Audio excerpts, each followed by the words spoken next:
एक गांव था। गांव के लोग बहुत ही खुशी से रहते थे, लेकिन अचानक ही गांव से हर रोज कोई न कोई एक आदमी गायब होने लगा। किसी को समझ नहीं आ रहा था कि गांव के लोग गायब कहाँ हो रहे हैं। उस दिन गोलू और उसका भाई टिंकू बाजार से सब्जी खरीदकर अपने घर जा रहे थे। वे दोनों आपस में बात करते हुए आगे बढ़ रहे थे। तभी गोलू बोलता है, भैया, गांव के लोगों को आखिर एक एक करके कौन गायब कर रहा है? मुझे तो बहुत डर लग रहा है, किसी दिन मैं भी ना गायब हो जाऊं। तभी सामने से एक सफेद रंग की साड़ी पहने हुए एक औरत आ रही होती है। उसका चेहरा बहुत ही अजीब सा दिखता है। जब तक उन दोनों भाइयों को कुछ समझ में आता, वह सफेद साड़ी पहनी हुई औरत तेजी से आती है और टिंकू को उठाकर तुरंत जंगल में घुस जाती है।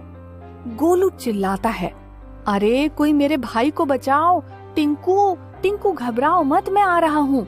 लेकिन टिंकू दूर दूर तक कहीं नजर नहीं आता। गोलू दौड़कर अपने घर जाता है और सबको ये बताता है कि सफेद साड़ी पहनी हुई एक औरत है जो गांव से लोगों को गायब कर रही है।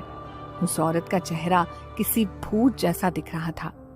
गांव के लोग गोलू की बात सुनकर बहुत घबरा जाते हैं, लेकिन फिर भी गांव के कुछ लोगों ने साहस करके टिंकू को खोजने के लिए जंगल की तरफ जाने लगे। गोलू, गांव का मुखिया, गोलू के पिता और गोलू के चाचा टिंकू को खोजने के लिए जंगल की तरफ जाते हैं। जंगल में पहुंचते ही सभी जोर जोर से आवाजें लगाते हैं। वे सभी चिल्ला चिल्ला कर थक जाते हैं और सोचते हैं कि लगता है अब टिंकू कहीं नहीं मिलेगा। तभी गोलू को जंगल में एक गुफा दिखाई देती है। गोलू तुरंत आवाज लगाकर सभी को वहां बुलाता है, लेकिन गुफा का दरवाजा एक बड़े पत्थर से बंद रहता है। मुखिया जी बोलते हैं, लगता है उस भूतनी ने टिंकू को इसी गुफा के अंदर छुपा रखा है। वे सभी लोग गुफा के दरवाजे से उस पत्थर को हटाने की कोशिश करते हैं। जैसे ही पत्थर हटता है, गुफा के अंदर से एक तेज चमकदार रोशनी बाहर आने लगती है। चाचा जी, अरे बाप रे, गुफा के अंदर इतनी तेज रोशनी कहाँ से आ रही है? तभी मुखिया जी और उनके पीछे पीछे बाकी के लोग भी गुफा के अंदर जाने लगते हैं। उस छोटी सी गुफा के अंदर जाते ही अंदर बहुत बड़ा सा महल दिखाई देता है। चारों तरफ ढेर सारी मूर्तियां रखी होती हैं और उस महल के बीचों बीच एक चमकदार बक्सा रखा होता है। वे सभी लोग डरते डरते उस बक्से के पास जाते हैं। तभी उस गुफा के अंदर से एक आवाज आती है, यहाँ आने की इजाजत किसी को भी नहीं है। पिछले हजारों सालों से यहाँ आज तक कोई भी नहीं आया। आखिर ऐसी क्या जरूरत पड़ गई जो तुम लोग यहाँ आए हो? आवाज सुनकर सभी लोग डर जाते हैं। मुखिया जी डरते डरते जवाब देते हैं, हम सब अपने बच्चे टिंकू को खोजने के लिए यहाँ हैं, जिसे एक चुड़ैल ने पकड़कर जंगल के अंदर लाया था। गुफा के अंदर से फिर से आवाज आती है, तुम लोग एक कब्र के अंदर आए हो, जहाँ एक मम्मी के रूप में मैं हजारों साल से रहता हूँ।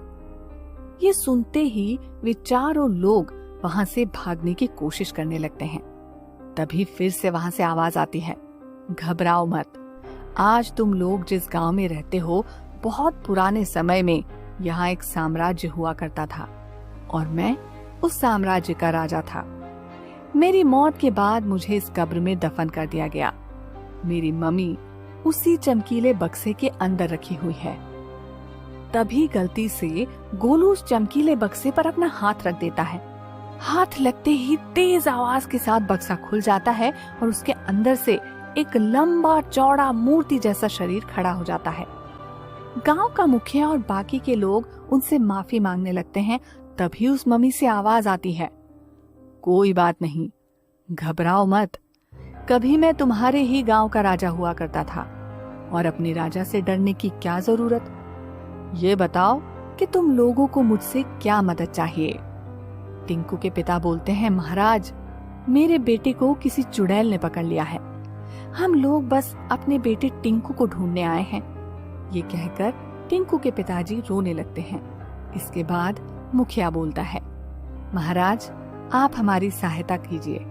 वो चुड़ैल एक एक करके हम सारे गांव वालों को खत्म कर देगी। इसके बाद मम्मी से आवाज आती है, कोई बात नहीं, अब आज के बाद से इस गांव से एक भी आदमी गायब नहीं होगा। बस मेरी बात तुम लोग ध्यान से सुनो। मेरे लिए शहद का इंतजाम करो। मेरे शरीर पर शहद डालते ही मुझ में जान आ जाएगी, जिसके बाद मैं खुद बाहर जाकर अपनी शक्तियों से उस चुड़ैल को हमेशा के लिए खत्म कर दूंगा।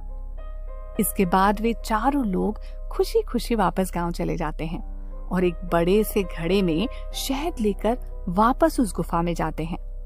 वहां मम्मी के बक्से को खोलकर उसमें सारा शहद गिरा देते हैं, जिसके तुरंत बाद राजा का मम्मी जाग उठता है और उन चारों लोगों के साथ गुफा से बाहर आता है। वो मम्मी अपने हाथ में बड़ी सी तलवार लिए गांव की तरफ बढ़ता है और बोलता है कि उस चुड़ैल के आने तक तुम सभी लोग कहीं छुप जाओ। तभी वो सफेद साड़ी वाली चुड़ैल एक नए शिकार की तलाश में गांव की तरफ आती है। चुड़ैल बोलती है, अरे आज गांव में कोई दिखाई क्यों नहीं दे रहा? आज सारे गांव के लोग कहाँ गायब हो गए हैं? चुड़ैल को एक आदमी नजर आता है। चुड़ैल जैसे ही उस आदमी को पकड़ने के लिए उसके पास जाती है, उस राजा का मम्मी चुड़ैल के सामने आ जाता है। उसके हाथ में तलवार देखकर चुड़ैल डर जाती है। मम्मी बोलती है, तुमने मेरे गांव वालों को बहुत परेशान कर दिया, अब मैं तुम्हें हमेशा के लिए खत्म कर दूंगा। इसके बाद मम्मी अपने तलवार को हाथ में उठाकर एक मंत्र बोलता है। मंत्र बोलते ही चुड़ैल एक लोहे के पिंजरे में कैद हो जाती है।